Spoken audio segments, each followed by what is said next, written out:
Je m'appelle Julie, j'ai 51 ans.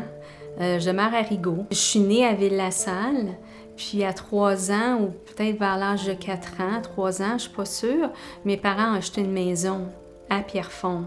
Donc, on a déménagé de Ville-la-Salle. Moi, je suis née à l'hôpital Lakeshore, je crois. Puis, ou Ville-la-Salle, je ne suis pas sûre. Puis de là, on a déménagé à Pierrefonds, sur la rue Duval. Puis j'ai passé toute mon enfance et toute mon adolescence dans cette maison-là, que ma mère vit encore présentement aujourd'hui. On était une famille assez dysfonctionnelle chez moi. Okay? Il y avait un manque d'amour autant démonstratif que verbal, puis autant plus qu'on avait quasiment pas de communication ensemble. Mon père était pas toujours présent. Donc, il y a une période, moi, d'un âge de 3 ans à, je peux pas dire peut-être 5 ans, mon père était pas là pendant 5 ans durant ma vie. Fait que moi, je me rappelle que ma mère, elle avait un chum. Mes parents étaient mariés, mais ils étaient pas divorcés, ils étaient pas séparés. Fait que lui, il était comme parti, puis à un moment donné, il est revenu. Mais mon frère était plus conscient parce qu'il avait 4 ans plus vieux que moi. Fait qu'il était conscient de son départ, puis de son arrivée. Mais on dirait que ma mère, elle l'aimait tellement qu'elle reprenait. Mais quand il était là, puis quand il était présent, c'était toujours de la chicane. Bien vraiment, la grosse chicane, c'était comme, c'était pas vivable dans la maison. Moi, j'ai aussi subi beaucoup de violence côté physique de ma mère, tellement qu'elle était, probablement parce qu'elle était blessée aussi de mon père, que des fois, avec moi, avec mon comportement, j'étais un enfant, j'étais pas rose, hein? Elle a eu autant de difficultés pour moi parce que j'avais un manque d'apprentissage aussi. J'allais dans des écoles spécialisées. J'avais quand même un caractère qui était pas facile non plus. J'étais pas proche de ma mère. Un enfant, moi, je sais pas pourquoi je réagissais d'une certaine manière, mais ma mère était très contrôlante aussi. C'était une personne très autoritaire, très contrôlante, mais on dirait plus vers moi. Elle était moins contrôlante avant mon frère, puis mon frère, il avait le droit de faire n'importe quoi, sortir, tout ça, mais mon frère était pas mieux que moi, mais mon frère, il était mieux à cacher les mensonges que moi. Puis pourquoi je mentais, c'est parce que je voulais faire le contraire de ce que ma mère me demandait de faire. Tellement qu'elle était contrôlante, pas autoritaire, je voulais me développer, je voulais être un enfant et non comme elle voulait que je sois. C'est pour ça que j'étais toujours en train de me battre avec ma mère. Donc ça s'est amplifié. À un moment donné, peut-être que j'avais 11 ans, peut-être entre 10 et 12 ans, tu sais, les hormones commencent à changer. J'étais un petit peu plus agressive aussi à ce moment-là, puis j'ai subi de la violence, genre des coups de strap de ma mère. J'ai eu une claque d'en face, là, je pourrais dire, qui était tellement forte que je pense que sa main, elle restait imprégnée sur mon visage. Puis ma tête a résonné, là. Tu sais, du savon dans la bouche, des choses comme ça. Mon père, il part à un moment donné, je pense que j'avais 15 ans, je crois. Puis mon père, puis mes parents se séparent, là, vraiment pour de bon, là, tu sais. Ma mère, elle a assez, on a assez vécu de chicanes. Mon frère, même, quand il était allé en secondaire 3, il était rendu pocheux, puis il vendait de la drogue, là, tu sais. On s'en allait pas, ni moi, ni lui, dans le bon chemin, là. Je te dirais qu'à l'école, c'était quand même bien, c'était surprenant. C'était vraiment surprenant que j'avais passé tout du secondaire 1, 2, 3, 4 et 5. Bien, c'est sûr qu'en secondaire 5, j'ai terminé pas de diplôme. J'avais pas de diplôme du tout. J'ai décroché de l'école. J'avais aucun intérêt là, à sortir avec un diplôme, là. À cause de mon âge, j'avais déjà 1 an de retard. J'ai redoublé ma première année. Je suis allée dans une école spécialisée. Donc, c'est là que j'ai redoublé ma première année. Après ça, quand la 6e année, j'ai fait une 7e année à la même école. Puis parce que j'avais un manque d'apprentissage. J'avais de la difficulté de parler. J'étais allée voir un orthophoniste. Donc moi, à 15 ans, quand mes parents se sont séparés, on dirait que j'étais plus... ma mère, elle allait travailler, j'allais à l'école. Bon, j'étais quand même une personne responsable dans le sens que j'essayais quand même toujours plaire à ma mère, nettoyer la maison pour elle. Elle me donnait des allocations. Donc, c'était quand même pas si pire. Tu sais, ma mère était pas une sorcière, là, puis toujours en train de me battre. C'est pas ça, mais il y a eu des moments que c'était tellement difficile pour elle, pour moi, puis pour toute la famille. Vu qu'il y avait un manque de communication, la seule manière pour elle, c'était peut-être physique. Mais j'ai jamais demandé le pourquoi. Tu sais, j'aurais aimé mieux, comme un enfant, me faire expliquer, bon, ben Julie, je te dis non par rapport à ça, mais c'était pas ça. C'était toujours se faire crier après ou se faire frapper ou peu importe, ou avoir des punitions assez sévères. Fait qu'à l'âge de 15 ans, on dirait que ça s'est estompé un petit peu. Puis quand j'ai eu la possibilité, bien, en secondaire 5, j'avais déjà l'âge adulte, j'avais déjà 3-4 ans en arrière de tout le monde. J'avais 3-4 ans plus vieille que tout le monde, vu que j'ai redoublé, puis tu sais, bon. Donc, à 18 ans, je sors pas de diplôme, mais je décide de consommer de la drogue. J'ai fait du hash, puis après ça, j'ai fait du pot. Là, c'était quand même de la drogue dure. J'ai fait des mushrooms, j'ai fait l'acide, les LSD. Je me suis jamais piquée, j'ai jamais sniffé, j'ai jamais pris du crack ou tout ça, mais c'était quand même, tu sais, quand on parle d'acide, tout ça, c'est des drogues très dures. Et pour moi, c'était vraiment pour m'évader de mon passé, m'évader de mes émotions. Tu sais, je dis même que moi, là, à ce moment-là, là, même avant que je fasse la drogue, j'étais tellement perdue.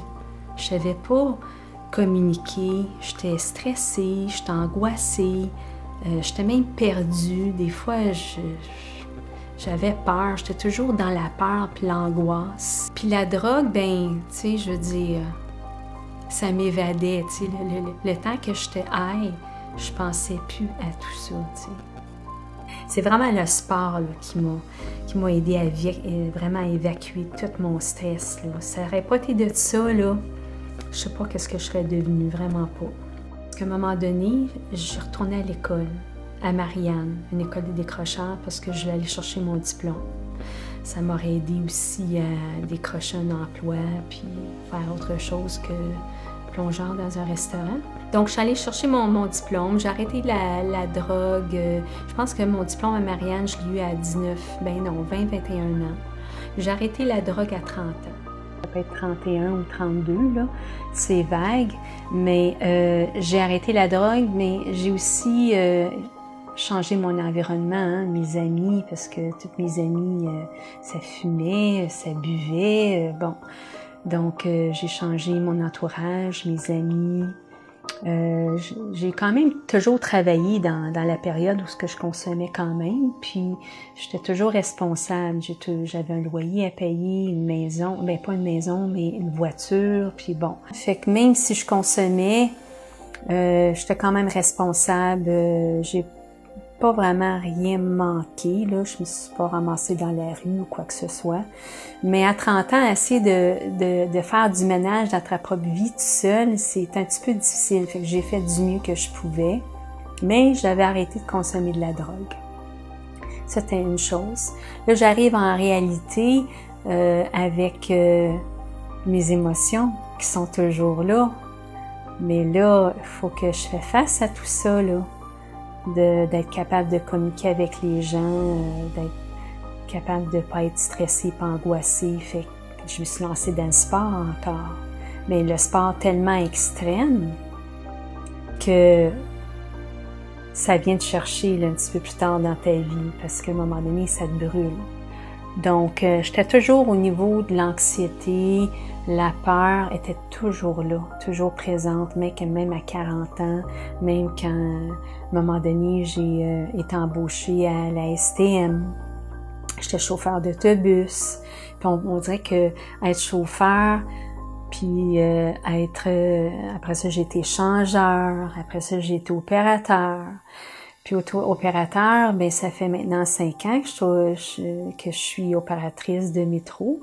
Mais en septembre 2015, 3 septembre 2015 exactement, il y a un individu qui s'est enlevé la vie avec mon train.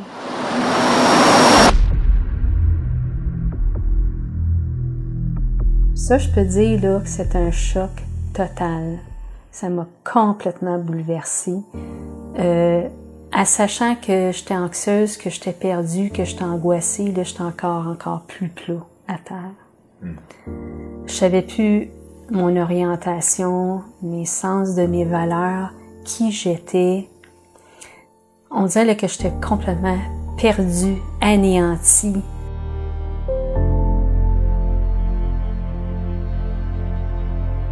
Je pouvais pas être plus creux que ça dans ma vie.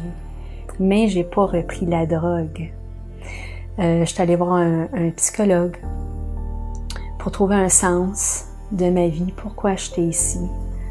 Un sens aussi de mes valeurs, de rebâtir ma vie, parce que ça, quand ça t'arrive, un choc post-traumatique comme ça, c'est très, très intense, puis c'est comme rebâtir une maison complètement. Tu pars du sol, puis tu rebâtis ta vie au complet. Branche par branche, le tronc, puis tu montes jusqu'en haut. Donc, j'ai été bien entourée, d'un conjoint que je suis encore avec, de ma famille, de ma mère aussi, mon frère, qu'on se parle quand même toujours aujourd'hui. Elle a fait du mieux qu'elle pouvait, ma mère, puis aujourd'hui elle est vraiment présente pour nous. Je pourrais dire que c'est une mère aimante. Il n'y a peut-être pas autant de communication, mais elle fait du mieux qu'elle peut. Puis mon père, j'ai envoyé une lettre disant que je lui pardonnais pour tout ce qu'il aurait pu faire qui m'aurait causé du mal. Il m'a renvoyé une lettre, puis il était même surpris de revoir cette lettre-là. Et j'ai revu, moi, mon père, il y a 2 ans, parce qu'il y avait une réunion de famille, puis mon père était présent, mais je savais que mon père était pas être là. Mais il n'y avait pas plus, oui, je lui ai parlé, mais il n'y avait pas une relation là où ce que je voulais développer, puis voir mon père, puis continuer la communication avec lui après la réunion de famille là. Mais je l'ai respecté, mais c'était pas plus que ça. Mais ça m'a vraiment confirmé que j'ai fait le bon choix, là peut-être 22-23 ans, de couper la relation avec mon père. Oui, j'ai pu retrouver mes sens de mes valeurs, qui j'étais, mais j'avais pas Dieu encore dans ma vie. Tu sais, j'ai un prêtre qui s'appelle Père Pilon, ça fait 10 ans qu'on se voit. Puis même dans ces 10 années-là, je ne lisais pas la Bible, je priais pas, Dieu était il était absent dans ma vie, même en ayant à voir un prêtre. Puis c'est un conseiller spirituel. Dieu était pas plus présent dans ma vie. Mais à un moment donné, après 3 ans, après mon suicide, après le 3 septembre 2015, le 13 avril 2018, là qu'on parle de quasiment 1 an et quelques mois passés, je dirais quelques semaines avant ça, je suis allée voir mon ami prêtre. Puis j'ai demandé pourquoi j'avais tant d'épreuves dans ma vie. Là, je commençais à me questionner, là. Tu sais, je commençais à voir mon passé jusqu'à maintenant, que j'avais vécu tellement de choses. Pourquoi je suis ici, là? Tu sais, même avec l'événement, avec le suicide, c'est comme, qu'est-ce que j'ai à comprendre de ça? Qu'est-ce que j'ai à tirer de cet événement-là? J'ai-tu quelque chose à comprendre de tout ça, là, le sens des épreuves, mais le sens de ma vie, pourquoi je suis ici, c'est quoi mon existence? Puis, quand j'ai posé la question à Père Pilon, là, c'était quoi pourquoi j'ai eu tant d'épreuves, il m'a dit, Julie, la journée que que Dieu va être numéro 1 dans ta vie, tu vas voir que ta vie va changer. Puis quand il m'a dit cette phrase-là, ça m'a comme, Là, je me suis mis à réfléchir. Je suis arrivée chez moi. Je me sentais différente. Je me sentais triste. Puis en même temps, j'étais comme contrariée dans mes émotions, tu sais. Je me sentais triste, je me sentais bien. J'avais plein d'émotions que je comprenais pas, mais je sentais aussi un vide. C'était comme vraiment bizarre. Fait que là, j'ai appelé un ami qui est chrétien, ça fait depuis plusieurs années, il s'appelle Michel. Puis, je l'appelle. Puis je l'appelle son cellulaire, puis dans la voiture avec sa conjointe Linda. Puis j'avais peur un petit peu d'annoncer que Michel, je me suis convertie. Et je pourrais dire que sa réaction, c'était comme quoi? Là, j'étais comme au téléphone, j'ai comme j'ai-tu la bonne affaire? Il est encore chrétien? J'étais pas sûre parce que je voyais pas sa réaction de juste le quoi, tu sais. Donc, bien, il était hyper content pour moi. Puis on a fait de la prière de repentance dans la même journée. Ce jour-là, en appelant Michel, en allant voir Père Pilon, j'ai vraiment donné ma vie à Jésus. Puis ma tristesse, c'est de savoir, est-ce que mon conjoint va faire la même chose? Est-ce qu'il va suivre mon chemin? Mais pas mon chemin, mais celle de Jésus. Donc, c'est ça la peur. Puis, quand il est arrivé à la maison cette journée-là, je lui ai pas dit que j'ai donné ma vie au Seigneur parce que j'avais une crainte, là. Il va agir. Et comment qu'il va réagir? Il va-tu penser que je viens de la planète Mars, là? Moi, c'est comme... Michel m'a envoyé un lien que je suis deuxième, que ça s'est passé à Salaberry de Valleyfield. Et j'ai même emmené mon conjoint avec moi. Puis là, de peur, j'ai pas dit exactement c'était quoi, mais Michel m'avait dit que c'était des témoignages des gens qui avaient donné leur vie à Jésus. Puis j'ai emmené Jocelyn. Jocelyn, il a même mentionné, c'est intéressant. Puis moi, je suis restée sur le stage, parler avec des gens, qui avaient donné leur témoignage. Puis j'ai même fait des prières avec eux après que les témoignages aient eu lieu. Puis après ça, je suis revenue chez moi. Puis par la suite, quand mon conjoint est allé voir le Père Pilon, on s'était encore toujours pas communiqué de sa réunion avec Père Pilon, qui est notre ami prêtre en commun. Et à un moment donné, les semaines passent, puis il me regarde, puis il dit, tu sais, Julie, Jésus est vraiment bon. Et je peux te dire, là, c'est comme si j'avais une masse qui venait me frapper dans le front. J'ai dit, qu'est-ce qu'il vient de dire là? C'est comme, quoi? La même réaction que Michel aurait eue quand je l'aurais appelé au téléphone pour lui dire que j'étais rendue chrétienne. J'ai dit, mon Dieu. Fait que là, on se regarde toutes les deux, puis on dit rien. On dit rien parce qu'on est complètement bouche bée. Lui, il savait que j'étais chrétien parce que Père Pilon lui a mentionné, écoute, Julie a donné sa vie à Jésus. Donc, t'as à réfléchir de quelle voie que tu aimerais prendre dans ton futur. Mon conjoint, Jocelyn, c'est quelqu'un qui a toujours eu un petit peu de foi. Il a toujours été interpellé à aller vers Jésus. Mais je pense que dans sa vie, il n'a pas été avec les bonnes personnes. Et là, il me rencontre, puis moi, je décide de donner ma vie à Jésus. Puis ça a complètement changé ma vie. Vraiment.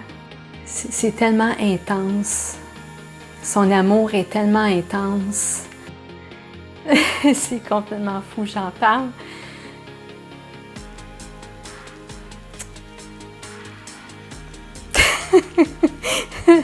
Je ris parce que ça me dépasse. Je me sens tellement aimée, profondément. C'en est fou, vraiment. L'angoisse que j'avais, j'en ai tellement peu. J'ai plus peur. J'ai aucun stress dans ma vie. Il est vraiment bon, il est toujours à côté de moi. Que ce soit dans mes épreuves, que ce soit dans mes peines, mes joies. Il est toujours là. Il m'a conseillé. C'est pas quelque chose de tangible qui se voit. C'est vraiment quelque chose qui se vit. Mon nom est Julie Lindsay et c'était mon témoignage.